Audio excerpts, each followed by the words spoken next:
From the historic campus of Hillsdale College in Hillsdale, Michigan, where the good, the true, and the beautiful are taught, nurtured, and honored, this is the Radio Free Hillsdale Hour, bringing the activity and education of the college to listeners across the country.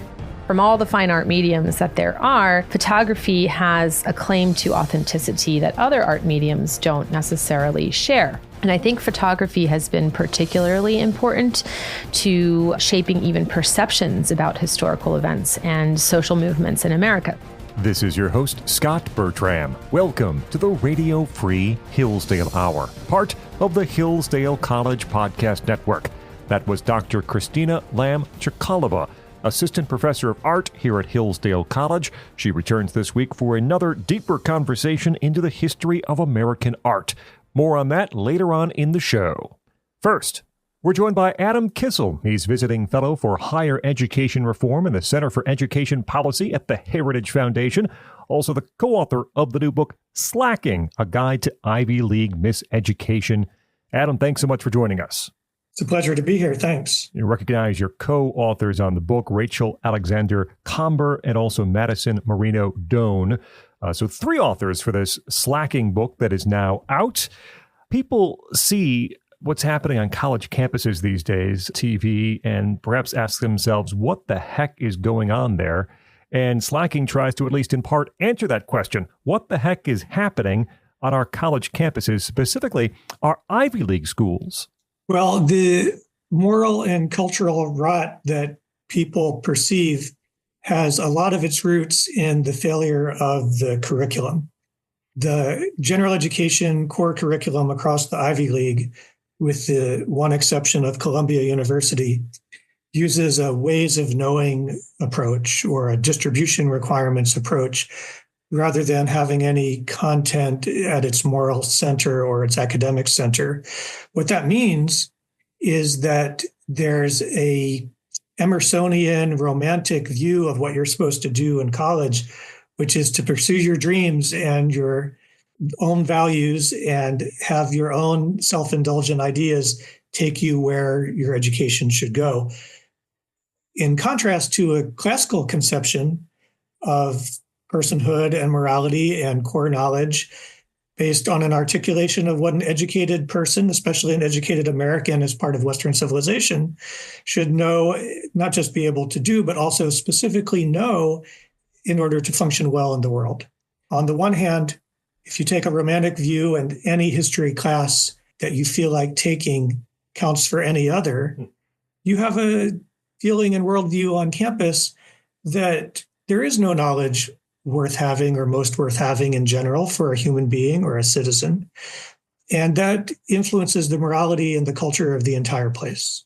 The phrase core curriculum is used throughout Slacking, and you allude to it there in that first answer. For people who aren't familiar, we are familiar here at Hillsdale with the core curriculum or a core curriculum. What is it? Why is it so important to a well-rounded and a good education? There's a famous line by Matthew Arnold, at this point more than 100 years ago, referring to the best that has been thought and said in the world. There's a certain amount of cultural heritage that has been passed on from previous generations to us that is not a particular doctrine that everyone must believe, but talk about it in terms of a great conversation. A great book out of the Western tradition addresses core issues for any human being and a citizen of any polity. And when you engage those fundamental questions at the origin of all learned inquiry, as the Committee on Social Thought at the University of Chicago puts it, then you're part of a multi-generational investigation of the best that has been thought and said and might be thought and said. So a core curriculum engages you with the great texts that have engaged the hardest questions of identity and citizenship, role of government, religion, what to do with your life every day, how to handle relationships with other people. And it's a moral formation as much as an intellectual formation. That's at the core. And then you can go ahead and take some electives and you can specialize in a particular topic. But the core is what every educated person should have experienced. Something that we talk about too is the fact that when students do take the same classes, read the same books, there exists a sense of community and, by extension, a sense of civility among the student body that perhaps does not when everyone is taking different courses, learning different things, reading different things. Is that a side benefit of also a core curriculum, the fact that perhaps there's a bit more civility among students and then perhaps as they go out into the world? I wonder if it's not a side benefit, but part of the core of having that shared experience. When you engage in the world with someone else who's well-educated and you refer to something out of the Bible or American history, or more broadly, Western civilization, some of the great texts, and that other person understands you and understands the reference, you've connected with them in an important personal way. Then being able to take the next step and say, so what about that Achilles versus Agamemnon problem at the beginning of the Iliad? Mm-hmm. And someone says, yeah, there really is a problem with trying to stand up for yourself against government authority. You can get to that next step of civil debate because you have, in rhetorical terms, what's called a topos, a common place to start from to have a conversation. If you don't have a common place to start from, say you take a multiculturalism approach where one cultural heritage is so different from another, you can't even start the conversation, then you're in a lot more trouble. So it's important to a core to have that ground for a civil conversation. Adam Kissel with us, his book, Slacking, A Guide to Ivy League Miseducation. Adam, how long have these Ivy League schools, or at least most of them, had this distributional approach to education? When did they slide away from having a core curriculum? Each university has its own story, but I would say a few things. One is through most of the history of classical education and higher education in general through the time of Ralph Waldo Emerson, so we're talking about the mid-19th century, there was a core set of information that was expected in higher learning. Emerson comes along, says, hitch your wagon to a star. The romantic style of education starts to take hold at places like Harvard, where electives enter the scene. So instead of everything being set out for you, you can choose your own adventure. That took a different form at different institutions, and it had already become such a new way of thinking that already by the 1930s, there was a general education movement to return to this idea of a general education that was suitable for all people getting a college education. The second stream that was hopefully addressed by the general education movement was the German university research model, in which people would specialize, do critical analysis at a deep level of engagement, and lose that generalist approach. It was a graduate student versus undergraduate approach, to put it in simple terms. So the general education movement was the answer to both of those trends. And then in the early 20th century, meanwhile, somehow at Columbia University, it was decided there should be a core, and somehow that core of Western civilization has persisted to this day. So Columbia has its own story. At some point in the mid-20th century, I don't remember the full story of Brown University, the open curriculum happened. The idea was it should be all electives. Choose the whole adventure for yourself. You can still have a major, but there's no core, maybe just some writing classes. So Brown also has its own story to tell separately from the rest of the Ivies. You say in Slacking that writing requirements at many of these Ivy League schools are worse than some of the options and even other subjects. There was an Atlantic piece late last year about a Columbia University professor who was finding out that his students come to him at Columbia literally being unable to read a book. They had not read a book cover to cover in high school. Can students who are accepted and then graduate from Ivy League schools quite literally graduate without knowing how to read and write? Fortunately, the answer is probably yes. In the area of reading, putting aside the artificial intelligence doing your homework for you problem, it's common that a student won't have to read an entire book, even in college. And that might even include English department classes where the study is of theory rather than of literature per se. More often, this kind of issue will happen in the sciences where it's only the core classes that may never have you read a book, where you might even have the chance to read a book because you're doing something different in your STEM classes. In writing, it's common for there to be a writing requirement. So then the question is, how much writing instruction do the students get versus ideological indoctrination? And it varies course by course, standard by standard. And what we see in a lot of writing courses is the indoctrination. It's graduate students, often in the English department, who have a bone to pick with society, aren't so sure that they like anything about America, would rather students learn that the American dream is a myth and a mistake, no longer achievable. And that's what they get in their class and are expected to write about. They might still write, but they're not taking a rhetoric class so much as a culture class. Talking with Adam Kissel from the Heritage Foundation. He's the co-author of the new book, Slacking, A Guide to Ivy League Miseducation.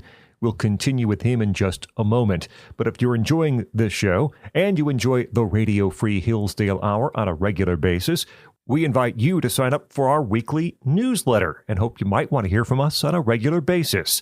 Each email tells you all about the current week's episode and gives you a direct link to listen. Plus, there are additional links inside those emails talking about some of the books and activities that our guests are discussing on the program. Go to radiohour.hillsdale.edu, click the subscribe button, and enter your email address. You'll get a weekly email from us here at the show. That's radiohour.hillsdale.edu. Click the subscribe button, enter your email address, and we'll be friends. You'll hear from us at the Radio Free Hillsdale Hour. We continue now with Adam Kissel. He's the author of Slacking, A Guide to Ivy League Miseducation. In Slacking, Adam, each chapter covers a different Ivy League institution. Two outliers at the end we'll talk about in a minute, but these other institutions, almost all of them you look and you see there are, at Yale, for example, 298 courses to fulfill a writing requirement, and there are other schools where there are 300 courses to fulfill X requirement. How do you get to a point where a school says, yes, you can take any one of these 300 options and we'll deem you knowledgeable about that subject? Well, the real answer is that they don't deem you knowledgeable about that subject. The history classes, for instance, using a ways of knowing approach, teach you to think like a historian. The history that you know is irrelevant so long as you know how to think like a historian, use some historical methods. The same is true in literatures, to think like a literary critic and theorist, not necessarily to know any particular literature. So this ways of knowing approach is what powers the distribution requirements, some of this, some of that, a little science, a little arts, a little humanities. And that's in the interest of the faculty, because not only do they not have to articulate what a person should know to be educated, but also any department can get a piece of it. Mm-hmm. There could be a history of music class to teach your history, for instance. Every department wants to get some people in seats and get some core curriculum students. They get maybe some tuition money kickback out of that. So they're happy to have distribution requirements.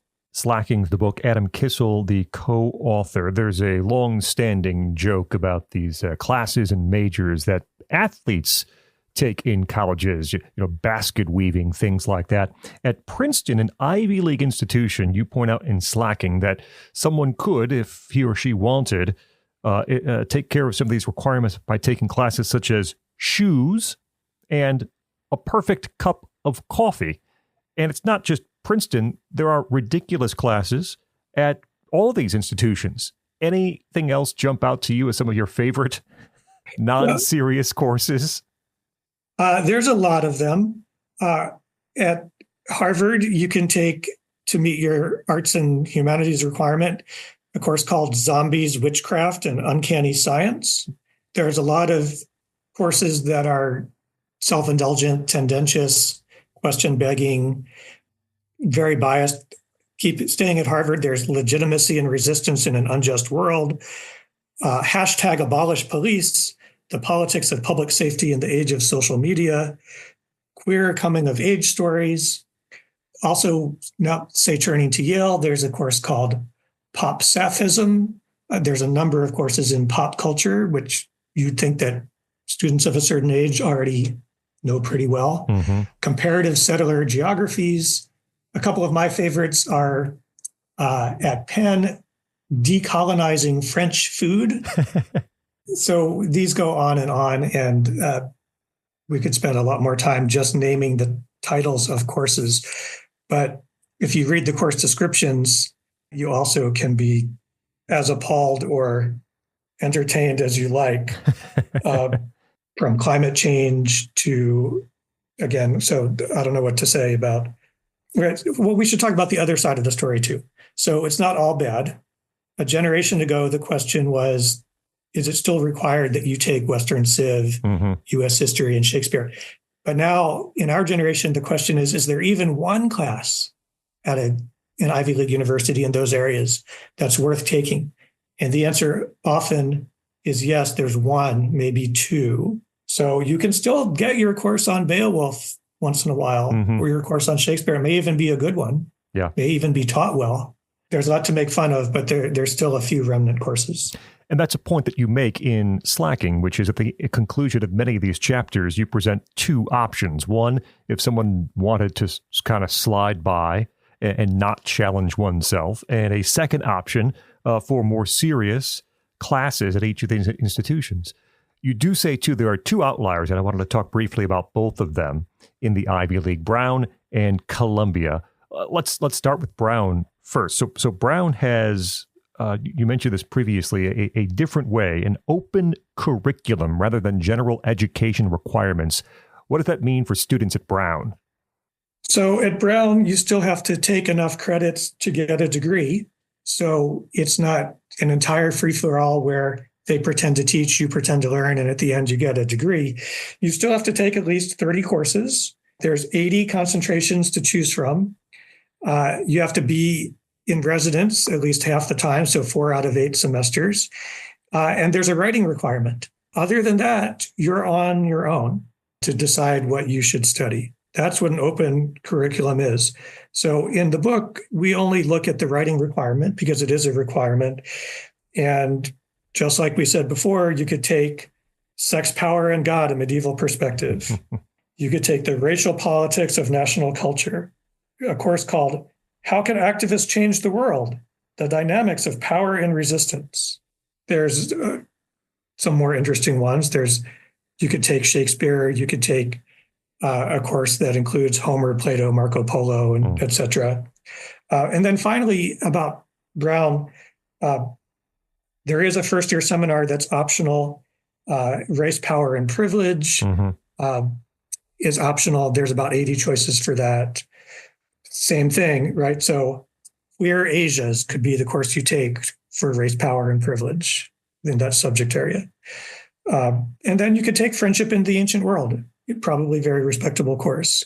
So the choices are be a slacker, and there's a million ways to be a slacker, or be a striver and follow the narrow path. The other school that's the outlier, Adam, is Columbia. And one of the most stark statements in the book is there is no room for slackers at Columbia. They still have a core curriculum. I think a question people would ask, knowing that, but also seeing what's been happening, is how do you square that there is no room for slackers at Columbia with the protests, the anti-Semitism, all the goings on that's happening on Columbia's campus these days?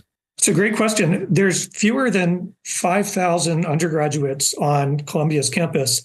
I was surprised when I learned that the total enrollment at Columbia is more like 36,000. So there's 30,000 graduate students on campus, half of them Chinese, half of them from other countries.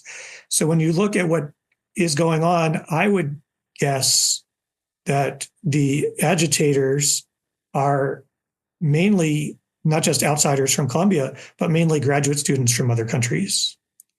The undergrads have core courses to take. We didn't go down so far as to look at the professors teaching the courses, except in one case where one of the agitators herself is teaching one of the Western Civ courses. We know that was a step too far just for this book, but the undergraduate body is just a small part. One of the jokes about Harvard is that Harvard University is really a hedge fund with a small undergraduate college attached. And so Columbia has some of that same characteristic where it's a graduate institution of the world with a small undergraduate body. One final question for Adam Kissel, the author of Slacking, co-author of Slacking, A Guide to Ivy League Miseducation. For years and years and years, Adam, the Ivy League degree would be looked at as a badge of honor or a signifier of a learned individual. After having looked through the curriculum at all of the Ivy League institutions, how would you say we should think about a degree from an Ivy League institution these days? A degree from an Ivy League institution, at least based on the core curriculum, is a marker that you were smart enough to get into an Ivy League college and stick it through, although something like 99% of students do graduate from the Ivy League once they get in. The hardest thing about them is getting in. So we should think about these institutions' degrees as legacy elite degrees, meaning that they no longer suggest an academic elite. It's more of the 19th and earlier century social elite than marking a great education. I think that's the bottom line, is that you should be skeptical that somebody knows anything much based on the core curriculum across most of the Ivy League. Adam Kissel is visiting fellow for higher education reform in the Center for Education Policy at the Heritage Foundation, also co-author along with Rachel Alexander Comber and Madison Marino Doan of the new book, Slacking, A Guide to Ivy League Miseducation. Adam, thanks so much for joining us here on the Radio Free Hillsdale Hour. Scott, thanks so much for having me. Up next, Dr. Christina Lamb Chakalova is back with us to talk more about the history of American art. I'm Scot Bertram. This is the Radio Free Hillsdale Hour.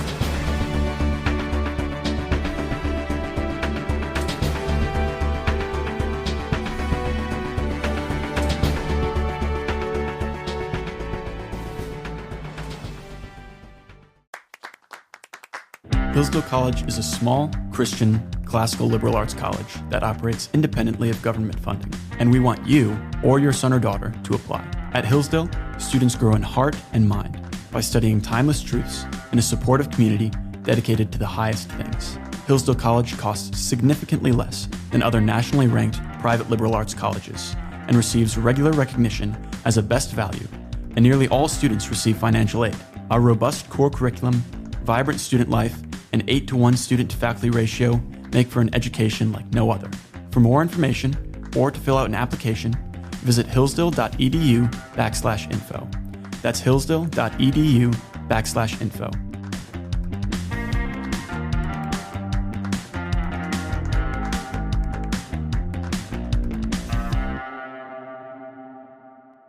It's no secret that Americans are more divided than ever. And it's not just over what policies will improve our great country. No, it's over whether America is great at all, whether America deserves our love. That's why Imprimis is so important. Imprimis looks at the issues of the day from a constitutional perspective, reminding citizens always of our great heritage of liberty. For more than 50 years, Imprimis has featured speeches from the smartest conservative thinkers and writers at Hillsdale events. These days, Hillsdale publishes people like Molly Hemingway, Andy Puzder, Harmeet Dillon, and Chris Rufo. Over 6.4 million American households and businesses receive Imprimis absolutely free.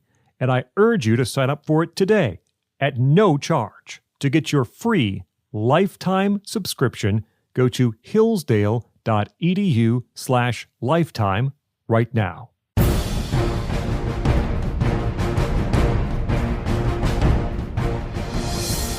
Welcome back to the Radio Free Hillsdale Hour. I'm Scot Bertram.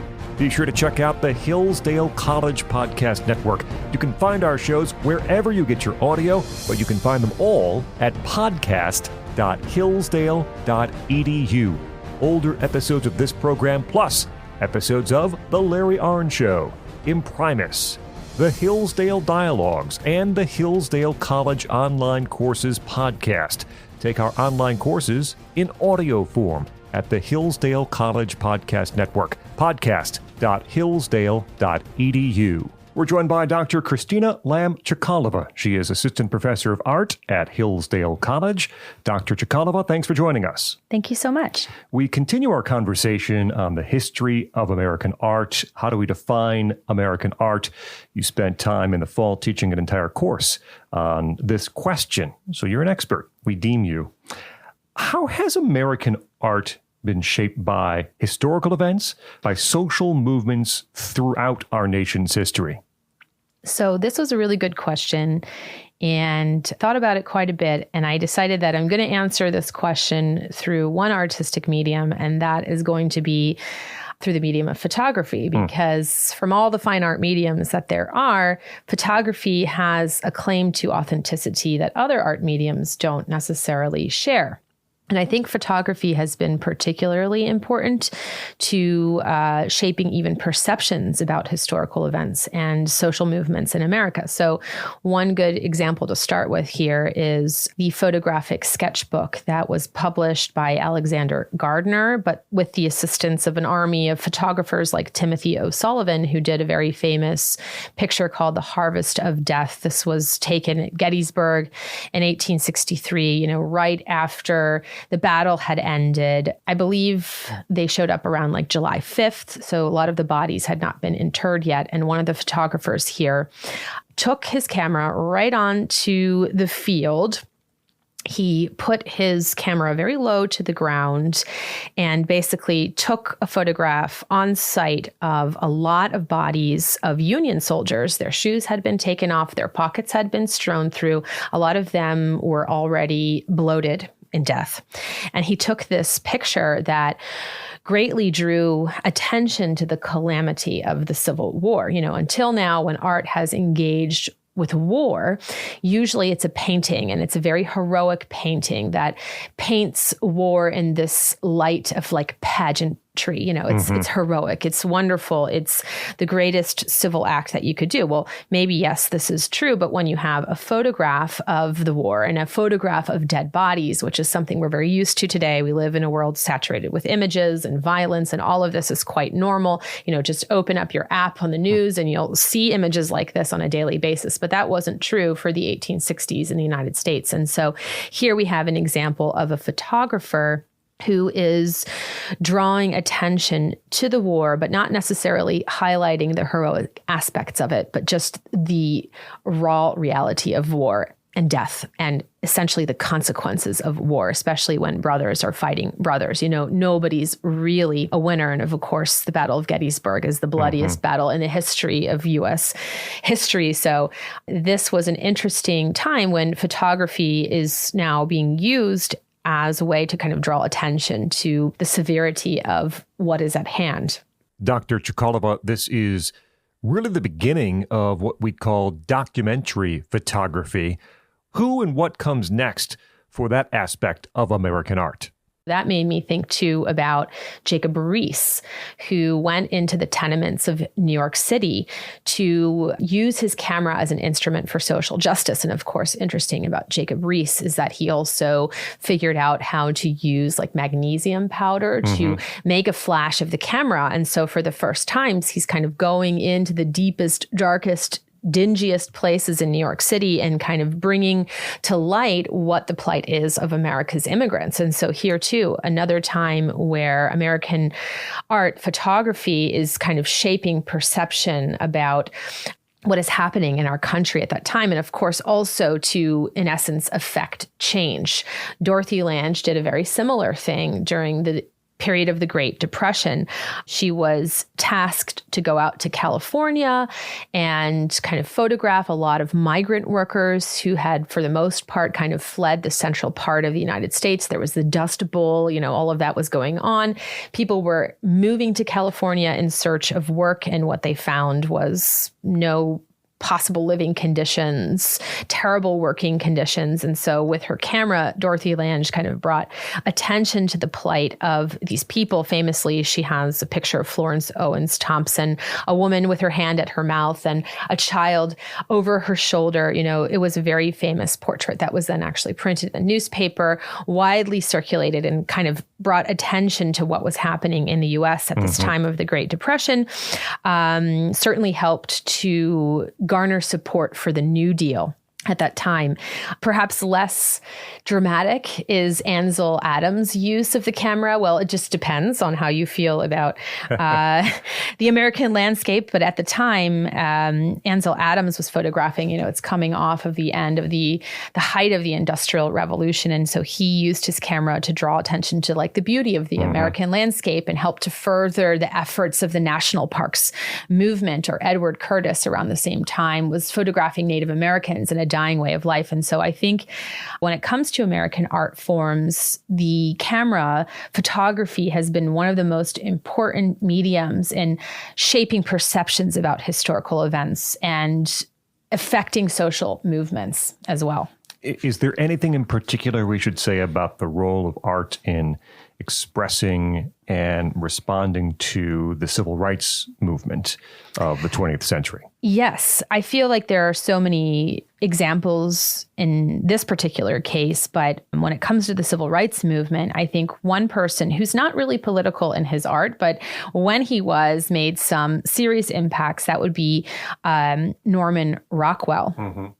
So he rarely did politicizing art, but if he did, it was pretty powerful. Like during, just to go back in time a little bit, like during World War II, he did his 4 freedoms, freedom from want, speech, worship, and fear. These were really powerful images that were in the Saturday Evening Post. And besides that, he didn't do anything too political, except for when he got a new job at Look magazine. They were putting out an issue in 1964 titled How We Live. They had somebody write an article and they asked him to, in essence, come up with an image that fits with this theme of the issue, How We Live.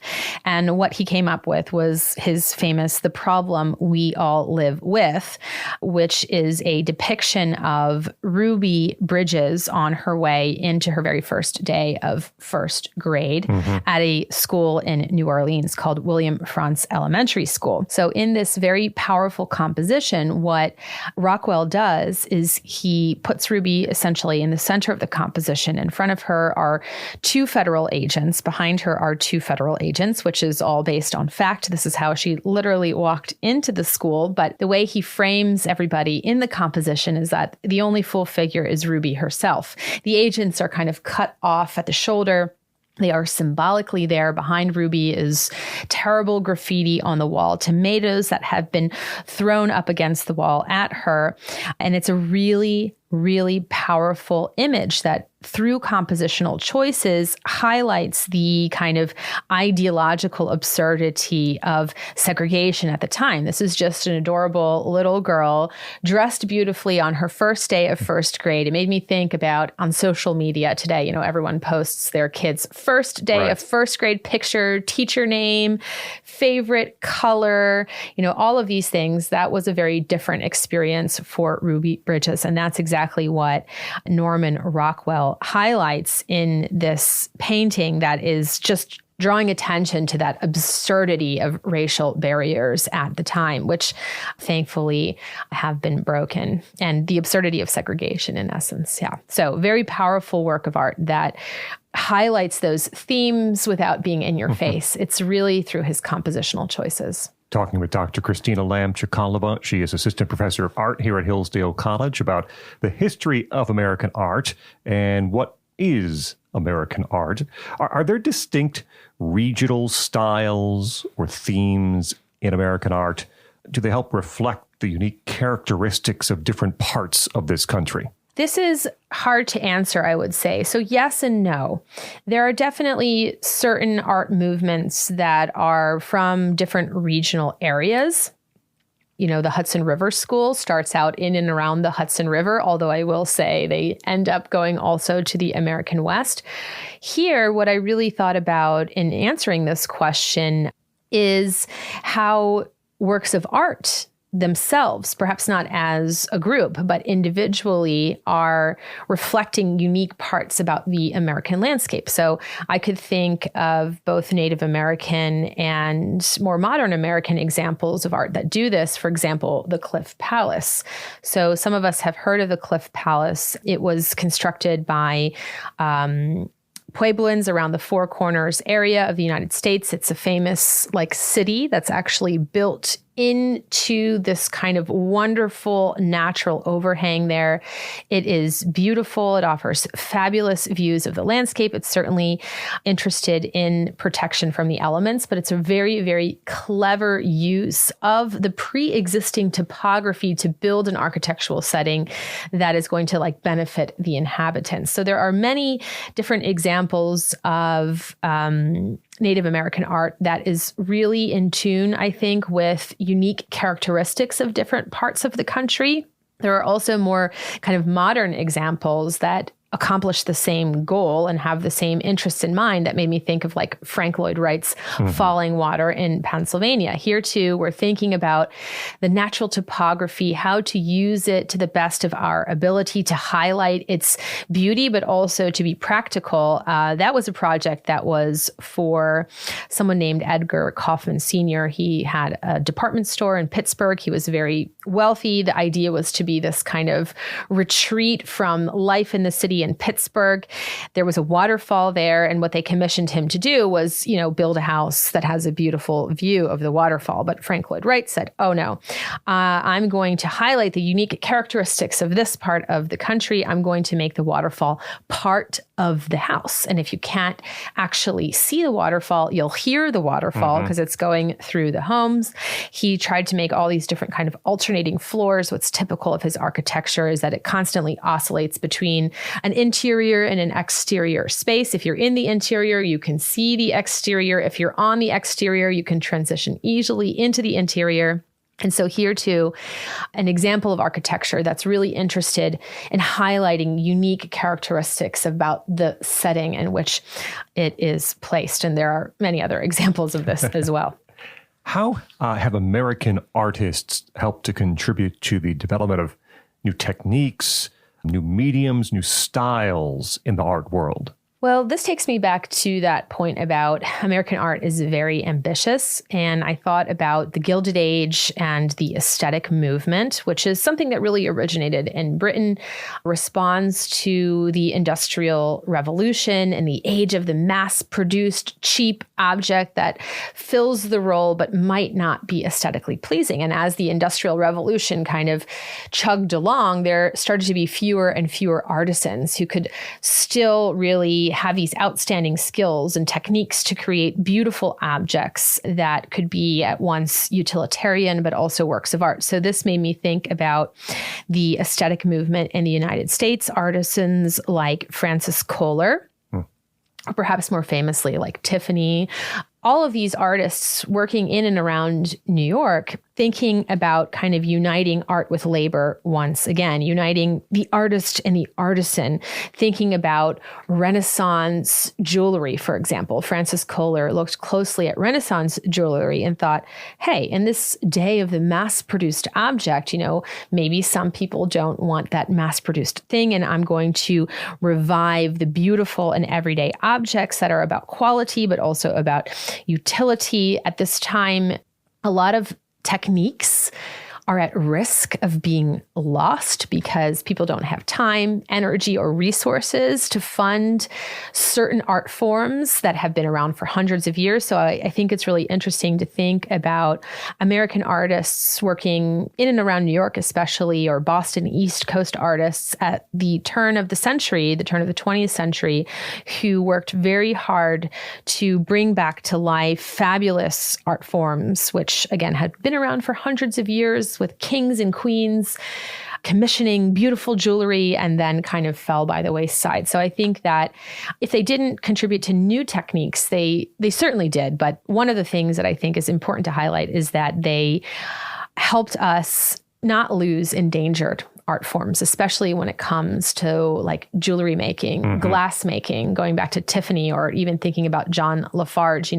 Who's commissioning stained glass anymore? It's not the church for beautiful Gothic cathedrals.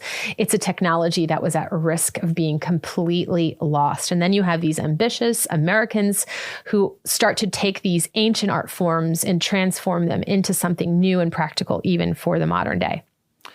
Talking with Dr. Christina Lamb Chakalova about the history of American art. Put you somewhat on the spot here, I guess. If we look back through American art for innovative, groundbreaking artists, great artists, you mentioned a few names through our conversation, but if you're putting together a Mount Rushmore of American artists, who are those that people should seek out and perhaps learn more about to help tell the story of American art? So that's a really hard question and a loaded question. I think that on the one hand, all American art movements are important and they're all part of the whole. I will take a moment to highlight a little bit more, perhaps, the Hudson River School of Painters. There are many artists here. Some of them are American-born. Some of them were actually trained and born in Germany, like at the Academy in Düsseldorf, and they brought their skills back to the United States, where they have a great audience, very interested in representations of the American landscape. I think that the Hudson River School is so important to highlight, and it's artists like Thomas Cole, Albert Bierstadt, George Inness. There are really so many more. I can hardly name them all. What they did for Americans, especially those who are working in industrial cities around the turn of the century, was to bring glimpses of the beauty of the American landscape into the city and give them an opportunity to interact with something that's beautiful that they know about that they might not actually be able to see themselves. And so today we live in this world saturated by images. We're very used to just Googling something. We all have an impression of what Hawaii looks like because we've all seen a picture of it before. Right. In the early 20th century, you don't really have those kinds of opportunities. And what the Hudson River School did was to bring that into the cities. And landscape painting took on a very unique character in the United States that is just not comparable to any other place where landscape painting became popular. I also work in non-Western art. Landscape painting in China or Japan has a completely different goal in mind than in the American landscape. So I think the Hudson River School is innovative, groundbreaking, not just for capturing the American landscape, but also for, in a way, preserving it as a way it once looked before the Industrial Revolution. That makes me think of like George Inness, who painted Niagara Falls. And what he ended up doing was taking out all of the modern factories that had been built along the falls to take advantage of kind of the water, the power from the water there. He painted out all of those factories that were around the American landscape and the Hudson River School helped not only to expand a love for the beauty of the landscape, whether New York and the Catskills, whether it was the West, they also brought attention to Americans that this is at risk of being lost. And I think without the Hudson River School of Painters and their efforts, like maybe we would never even have the national parks movement that we would have had today. So I think their impact is particularly long lasting. I also might squeeze in American Impressionists here. I am not sure that they're as influential as or important to highlight, but what I do think is quite interesting is that, especially since the colonial days of the United States, the emphasis on the individual and their achievements in America, that has been consistent even from the colonial age until today.